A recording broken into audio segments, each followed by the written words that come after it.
And what is that theory? So देखो, that theory is called lightning conductor theory. Read this.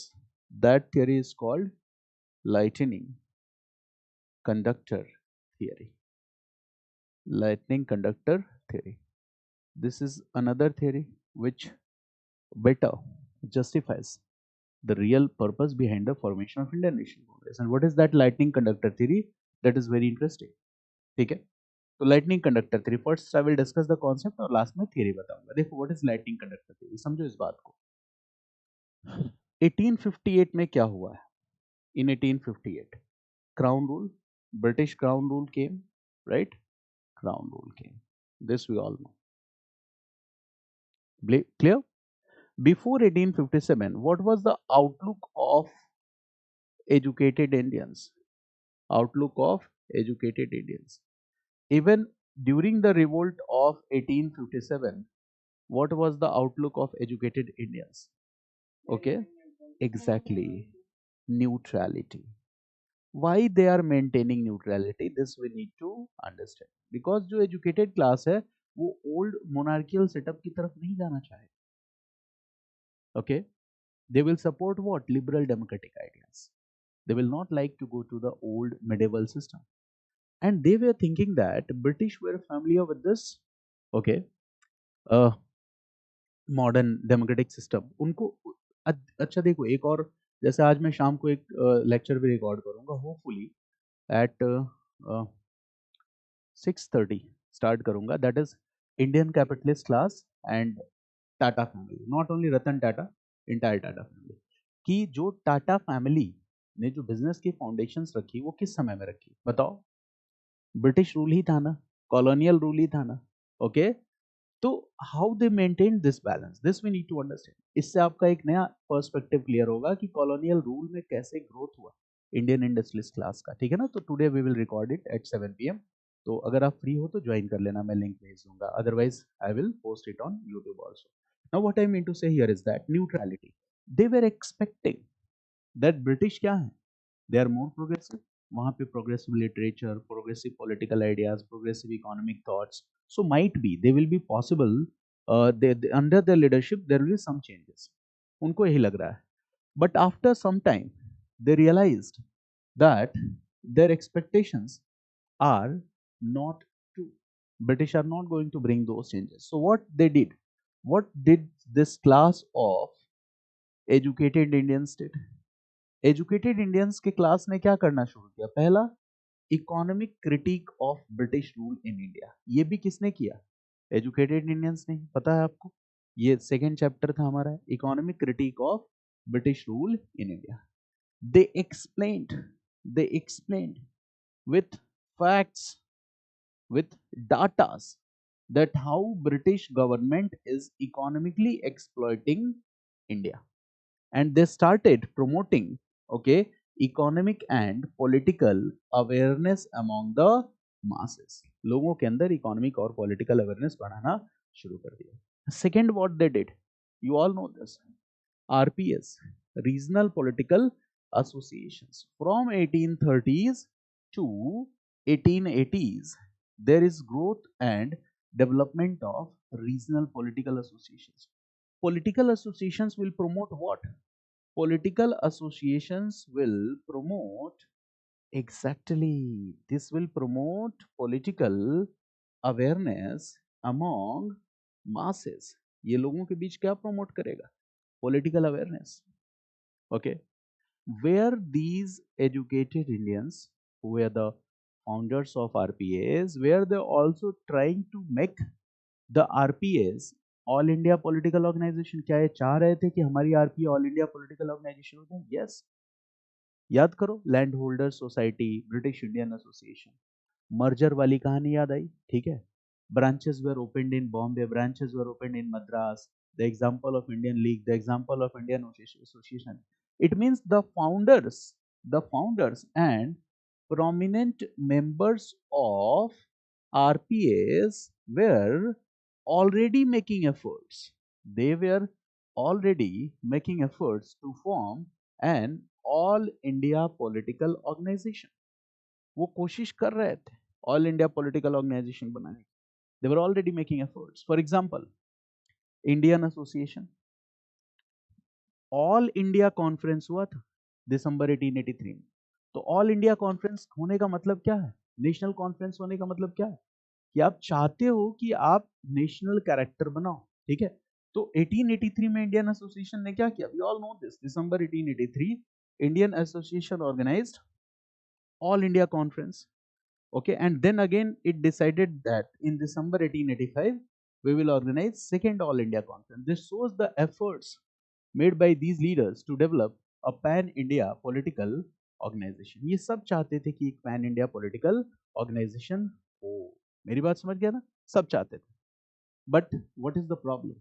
Why they are not able to do so? ऐसा क्यों नहीं कर पा रहे? Because British will not allow you to do so. वैसा होने नहीं देंगे। Because British know that if there will be all India political organization, what will happen?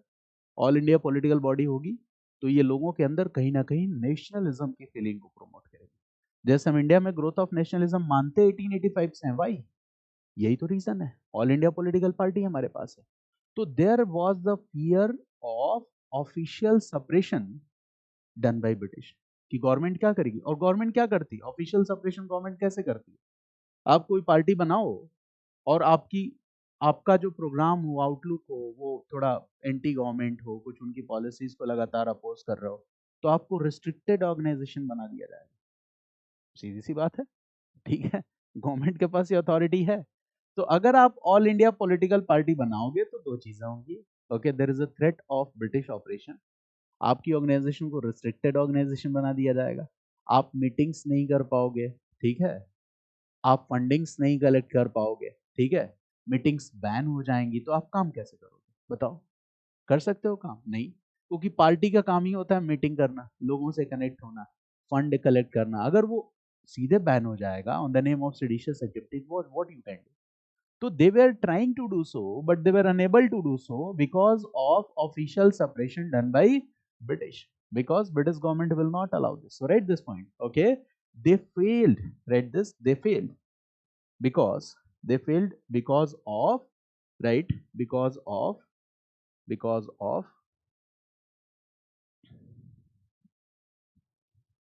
because of official suppression done by British.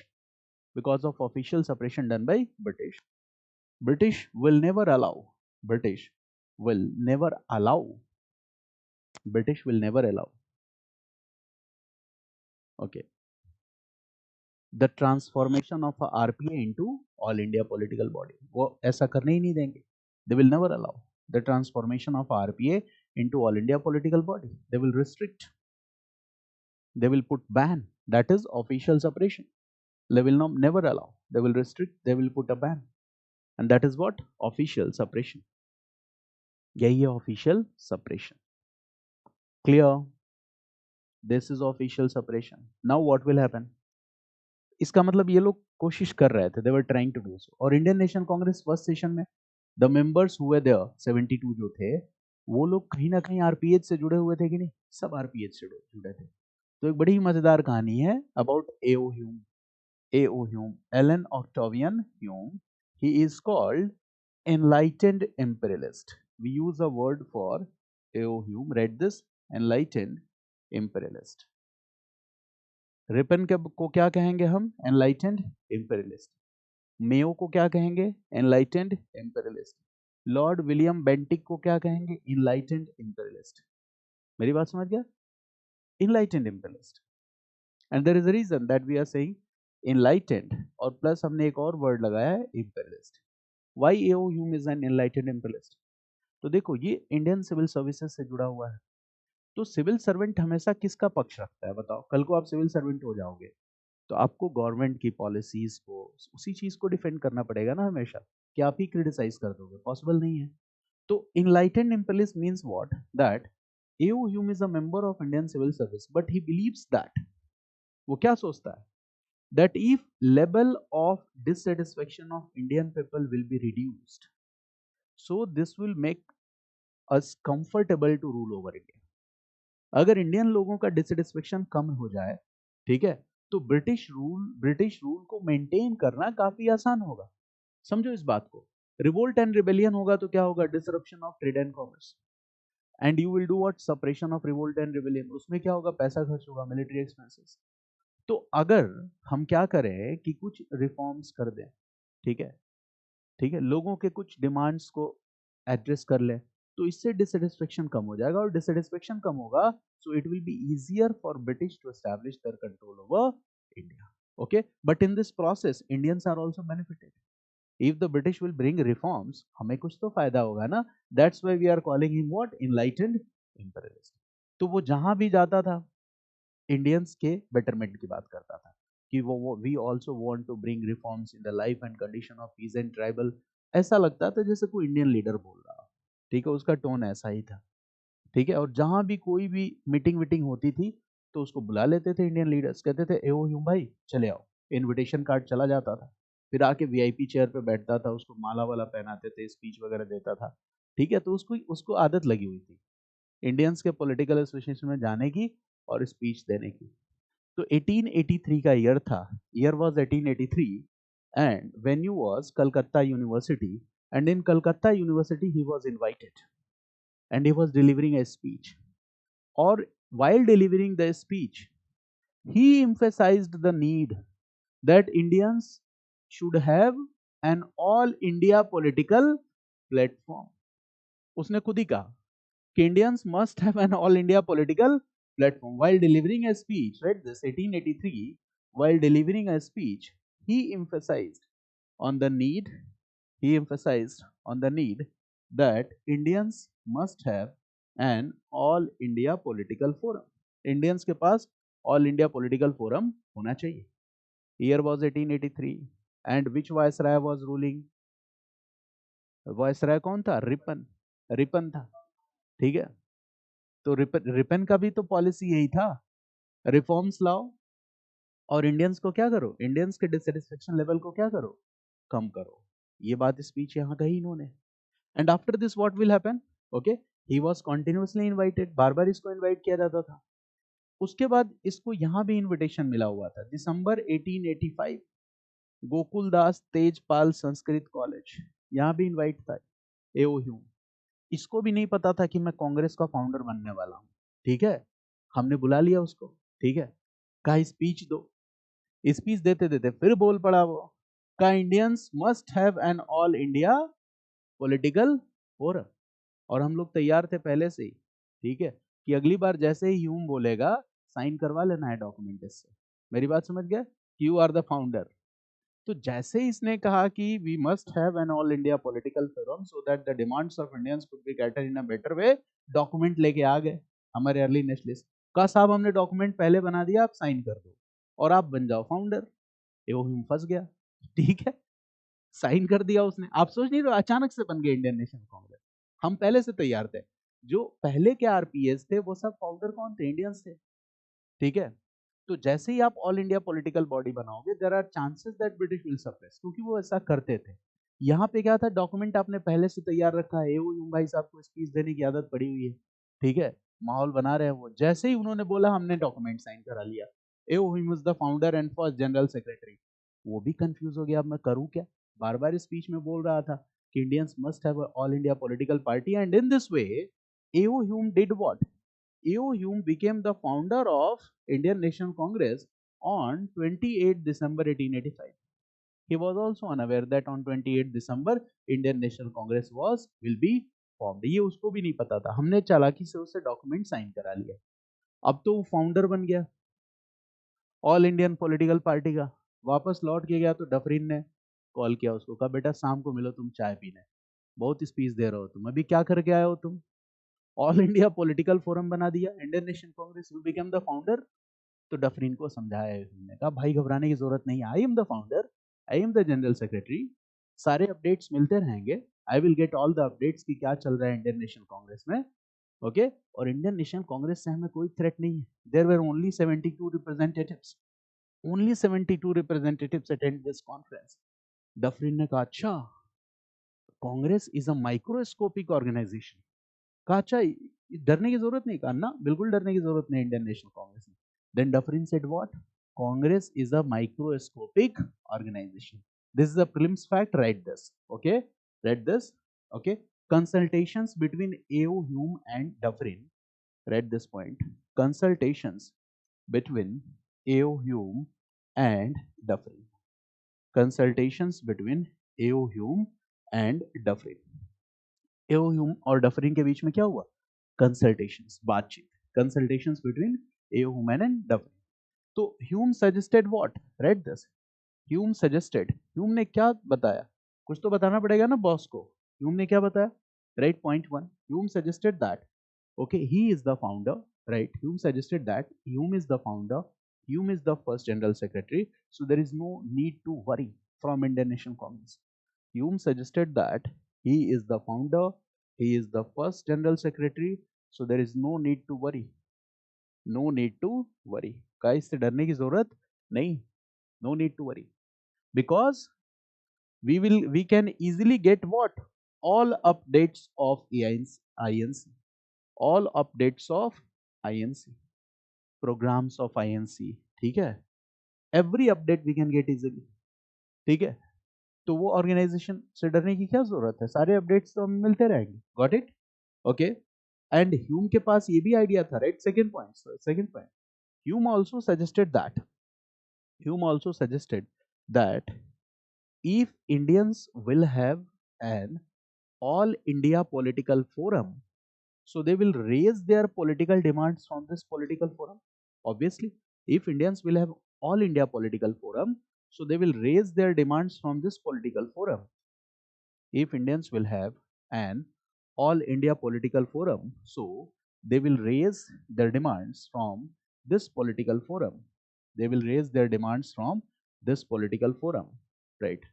And we can prevent, and we can easily prevent reoccurrence of massive revolts like revolt of 1857.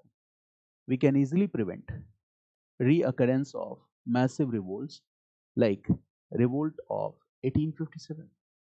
ठीक है? Revolt क्यों होता है? अगर लोगों के dissatisfaction का आपको पता नहीं लगा, अंदर ही अंदर गुस्सा लोगों के मन में है, अचानक वो किस दिन फूट पड़ेगा, right? So we can easily prevent the reoccurrence of any event like revolt of 1857. ये बात सुना? डफरिन ने कहा ठीक है, इट्स ओके. और वैसे भी in first conference the number of representatives was 72. ठीक है? तो Dufferin thought that, right? Dufferin said that Congress is a microscopic organization. का बहुत छोटी सी organization. We don't need to worry. Congress क्या है? It's a microscopic organization. Congress is a microscopic organization. ऐसे बन गए Indian National Congress. Now in this entire process, do you think that our early nationalists are more wise in this context? early nationalists ने क्या किया? Very smartly they did what? Okay, they selected A.O. Hume as a founder. ठीक है? Plan किसी और का था, A.O. Hume को फाउंडर बना दिया गया. Got it? जैसे lightning conductor theory means what? Simply we can explain it like this. Lightning conductor. यहाँ पे लिखो lightning conductor theory. What is this lightning conductor theory? Now you can easily understand. What is this lightning conductor theory? क्या है ये lightning conductor theory? Right? तो what is lightning conductor? Can you explain what is lightning conductor? School में पढ़ा होगा. You must have read about this. Okay. On the top of the building, क्या करते हैं हम? Right? A rod, metallic rod, right? For what purpose? Okay. It provides a path, conductive path for lightning, and it protects the building from any kind of damage. यही होता है ना lightning conductor, right? Lightning conductor, suppose this is building. On the top of the building, this metal conductor will do what? This metal will prove as lightning conductor because this will provide a conductive path to lightning. अगर इस पे बिजली गिरेगी तो इसको क्या करेगा? एक पैसेज दे देगा, रास्ता दे देगा. लाइटनिंग को क्या करेगा? got it? Okay, conductive path to the lightning, and this will prevent the building, from any kind of damage. This will prevent the building from any kind of damage. ठीक है, इससे building को किसी तरह का डैमेज नहीं होगा, this will prevent the building from any kind of damage. तो अर्ली नेशनलिस्ट ने क्या किया, they smartly used A.O. Hume as this lightning conductor. So A.O. Hume is what? Lightning conductor. A.O. Hume क्या है? Lightning conductor. और what is lightning? Lightning क्या है? Lightning will damage the building. So what is lightning? Oppression.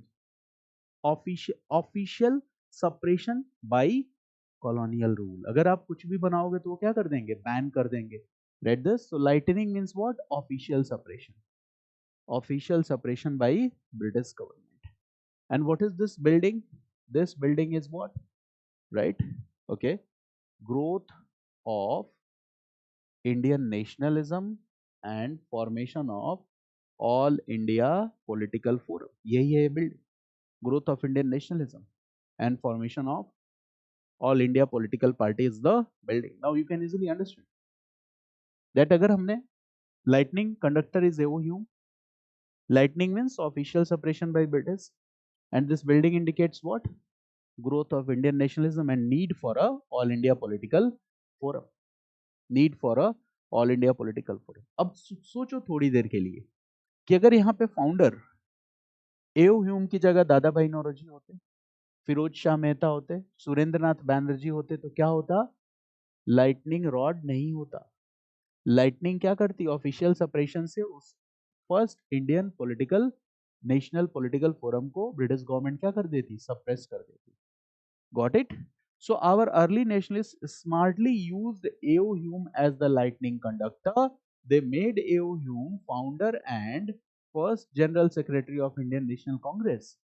Okay, and in this way, they successfully prevented, right? In this way, they successfully prevented. Early nationalists smartly used A.O. Hume as the lightning conductor. Early nationalists smartly used A.O. Hume as a lightning conductor, and in this way they successfully prevented, and in this way they successfully prevented, and in this way they successfully prevented, okay,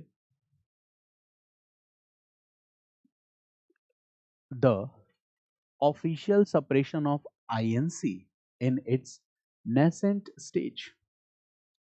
They will successfully prevented the official suppression of INC from the British rule in its nascent stage. I hope you understand the meaning of nascent stage, right? They successfully prevented the official suppression of Indian National Congress by British government in its nascent stage. Okay, they successfully prevented official suppression of Indian National Congress, okay, by British rule in its nascent stage. अब आप समझ पाए, ठीक है? A.O. Hume की conspiracy नहीं थी, ये ब्रिटिश गवर्नमेंट की कॉन्स्पिरेसी नहीं थी. Very successfully what we did, okay, we make a plan, okay, and we decided to choose A.O. Hume as the founder. Now INC was formed, ठीक है? And after the formation of Indian National Congress, when we study the important developments during these 20